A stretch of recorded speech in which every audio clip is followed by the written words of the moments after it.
In July, fresh clashes emerged in South Sudan between soldiers loyal to Dr. Riek Machar and President Salva Kiir, calling for an urgent attention to rescue and evacuate Ugandans that were trapped up in the theater of war. However, many had thought that it was an opportune moment for Uganda to make another permanent deployment in South Sudan. We only responded with forces inside South Sudan when there was this new frayeur, when there's a new frayeur of insecurity. When we got a Save Our Souls call from the Ugandans who had been stranded, many of them lost their property, most of them lost their money, and many of them had actually run away from Juba and to the eastern side of the bank of the Nile in a place called Gumbu, and where the conditions were very, very terrible, and they wanted to be rescued. That's when we sent in a battalion plus strength. Though the deployment was a temporary one to evacuate Ugandans, how many were returned back to Uganda? That operation was done and conducted in 7 days, and within that time we were able to bring home more than 40,000 Ugandans. Some of them, we brought them with our own trucks. With trucks we got from UPDF, police and prisons. We marshaled trucks together, but others were able to come out with their own borders, some with their own vehicles, and some of them we evacuated them by air, especially the pregnant women and the mothers whom we found needed first movement to a medical center. Those were evacuated by air. The evacuation exercise also counted for the urgent rescue of foreigners who had entered South Sudan from Uganda. Many other nationalities, including Kenyans, Japanese, Chinese, all of them. And I think the total number of those foreigners came to about 4,000 who came through the Legu border post.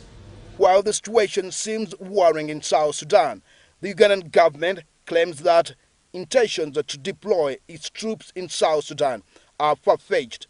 We are of course concerned with the situation as it is unfolding in South Sudan, but we are not intending to deploy in South Sudan.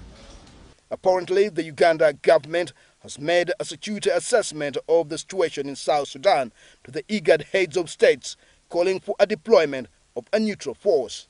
To assess the situation in South Sudan, we came up with a proposal and we recommend a recommendation that there was need to beef up the UNIMIS, which is the UN mission in South Sudan, with a regional force with a robust mandate, which would be able to bring more sanity and possibly a good force projection to enable the sanity to return into Juba, to enable the government, the transitional government of national unity, to be functioning.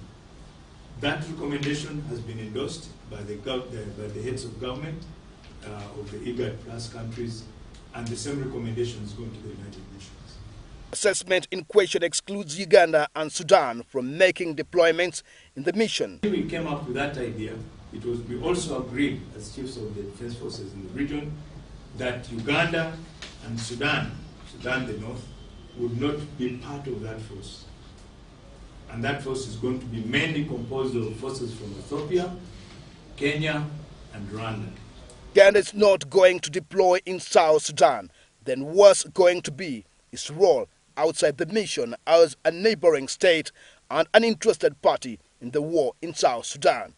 We, as Uganda, we have made a commitment that we shall put at the disposal of the deploying troops our assets and infrastructure, like airfields, to enable them to deploy and also provide safe passage.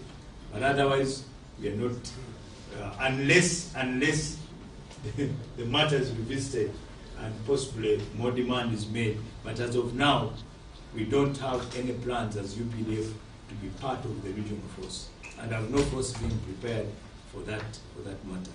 Timothy Sabasi, the Television, the capital, Kampala.